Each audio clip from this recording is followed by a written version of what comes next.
Olá a todos e a todas, eu sou Thais Cirne, sou doutoranda em Direito na Faculdade de Direito da Universidade Nova de Lisboa e hoje eu vou apresentar o tema Tutela Jurisdicional Efetiva das Violações de Direitos Humanos por Empresas, a adequação da mediação.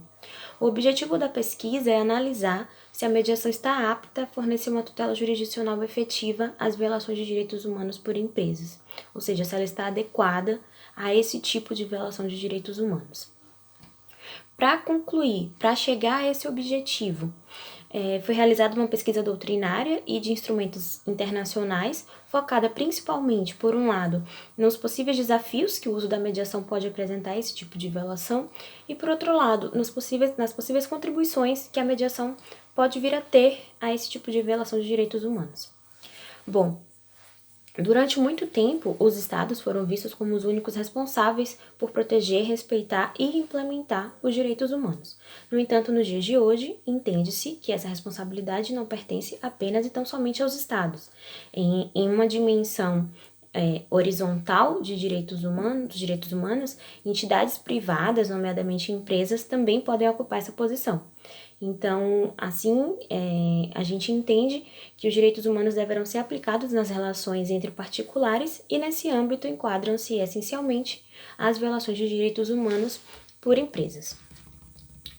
No âmbito dessas violações, são muitos os casos em que essas violações podem acontecer, porque as questões de direitos humanos no âmbito comercial abrangem uma gama de impactos, uma ampla gama de impactos que uma empresa, os seus contratados, os seus fornecedores, os seus parceiros de negócios podem ter sobre as pessoas. Esses impactos incluem, por exemplo, danos à saúde das pessoas devido à poluição ou a acidentes ambientais, uso de trabalho escravo ou de trabalho infantil, fornecimento de condições de trabalho inseguras ou insalubres, e deslocamento forçado ou involuntário de comunidades. Enfim, são inúmeras as possibilidades.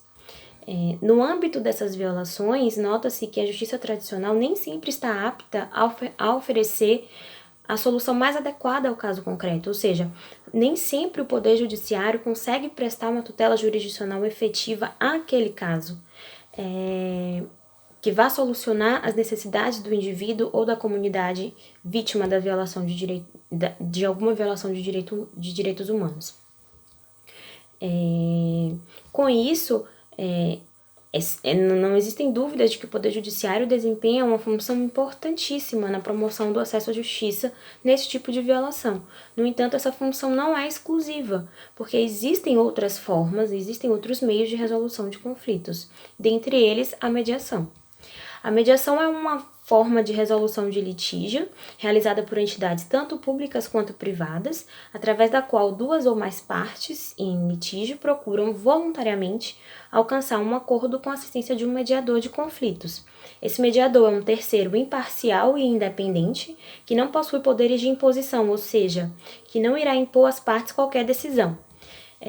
Em que pese a flexibilidade ser inerente à mediação, ela é um processo estruturado que deve obedecer a certas regras. E aqui eu destaco uma característica importante, que é a confidencialidade do processo de mediação.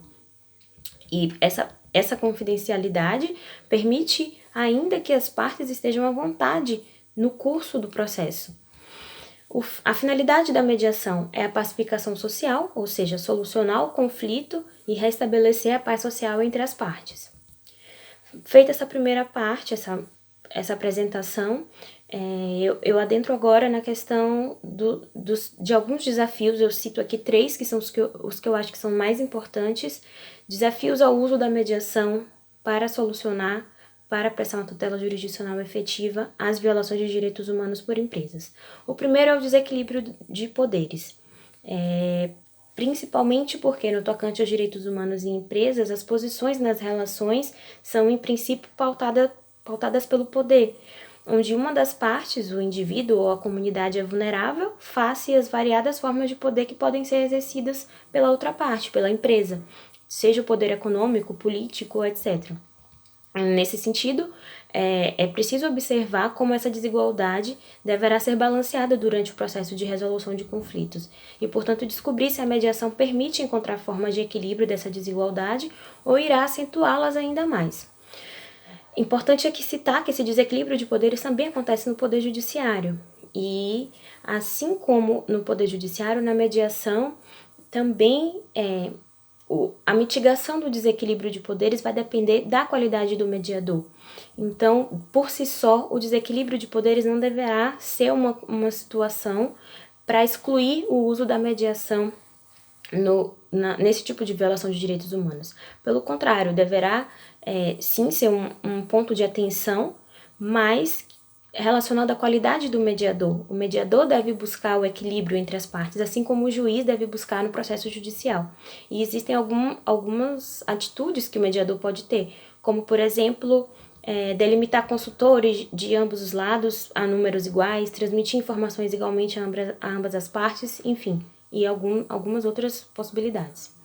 Um outro desafio que merece aqui destaque, que eu acredito que está entre os mais importantes ao uso da mediação nas violações de direitos humanos por empresas, é a capacidade para promover mudanças sistêmicas. Isso surge em função do caráter privado da mediação. Questiona-se, então, se a mediação poderá promover mudanças sistêmicas, ou seja, se ela está apta a extravasar o âmbito privado e alterar situações de formas mais amplas e distintas. Apesar de parecer que não, a mediação, a resolução alternativa de conflito é um caminho que pode sim fazer com que os abusadores, as empresas, compreendam o impacto das suas atividades e fazer com que transforme as atitudes das empresas. A Comissão de Direitos Humanos e Igualdade de Oportunidades na Austrália, por exemplo, busca usar a educação e a negociação dentro do processo de mediação como um meio de transformar comportamentos a longo prazo. Ou seja, isso é possível que haja uma mudança sistêmica de uma forma mais ampla. Por último, o último desafio que eu trago é a prestação de transparência, que é um problema também levantado em função da confidencialidade da mediação. Se por um lado existe a mediação é um procedimento privado, por outro teria essa necessidade de transparência que os direitos humanos exigem. Como equilibrar essas duas situações? Isso, em princípio, será possível através das próprias instituições de mediação, que poderão fornecer algum nível de transparência acerca dos processos mediados, através, por exemplo, de relatórios em que não se identifique as partes, mas que explique ou dê a conhecer os resultados. Enfim, é possível que se encontrem mecanismos para equilibrar a confidencialidade necessária e intrínseca do processo de mediação e a necessidade de transparência, construindo uma legitimidade e uma reputação positiva tanto das instituições quanto da mediação em si. Agora eu vou citar algumas vantagens e contribuições da mediação às violações de direitos humanos por empresas. A primeira é uma maior integração de questões, ou seja, a mediação permite o desenvolvimento de soluções holísticas, ou seja, resolver questões de modo integrado, uma ampliação de compreensão dos direitos envolvidos, permite uma melhor ponderação entre todos os direitos que estão envolvidos, como, por exemplo, no caso de trabalho de crianças. Ao invés de punir a empresa, simplesmente buscar uma forma de solucionar a situação daquela criança e daquela família, porque aquela criança está trabalhando por uma razão. Então, buscar solucionar toda uma situação, todos os direitos que estão envolvidos naquela situação, e não simplesmente aplicar uma multa na empresa, por exemplo, que é o que acontece em regra nos processos judiciais. Uma outra contribuição que a mediação pode trazer às violações de direitos humanos por empresas é uma margem de interpretação na prática mais ampla. Existe uma maior elasticidade na compreensão das situações e, consequentemente, na prestação de uma tutela efetiva. Muitas vezes as formas de reparação disponíveis em tribunais são restritas e objetivas, não valorando tão bem situações práticas do caso concreto. A mediação vai permitir explorar formas mais criativas de resolução de conflitos. E aí já tem a terceira contribuição da mediação, que é justamente diferentes percepções de uma tutela jurisdicional efetiva. Através da mediação é possível explorar outras tutelas, não necessariamente apenas a reparação financeira, até porque as partes vão estar participando ativamente do processo, então elas vão poder dizer o que, para aquele caso em concreto, é uma tutela jurisdicional efetiva. E isso é uma contribuição muito importante da mediação nesse tipo de violação de direitos humanos.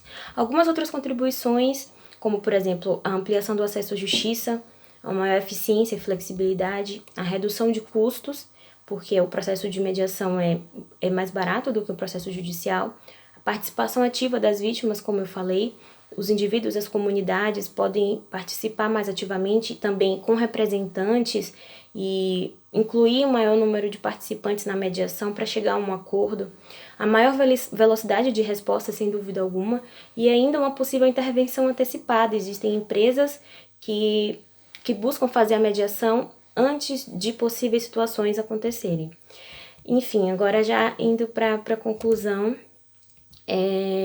muito brevemente, embora o processo de mediação deva ser cauteloso para não produzir resultados contrários aos direitos humanos, eles oferecem maneiras construtivas de navegar pelos espaços abertos que existem dentro dos parâmetros dos padrões básicos de direitos humanos. A capacidade da mediação de apoiar a inclusão, a participação, o empoderamento, a atenção a indivíduos e grupos vulneráveis representa uma contribuição adicional para o avanço dos direitos humanos. É claro que é preciso estar atento, ter atenção aos desafios que podem surgir, conforme mencionado. No entanto, esses desafios não são por si só razão para excluir o uso da mediação como método apto a prestar uma tutela jurisdicional efetiva às violações de direitos humanos por empresas. É isso, espero que tenha contribuído de alguma forma. Quero agradecer a organização do evento e agradecer a todos que assistiram essa breve explicação, essa breve exposição. Obrigada!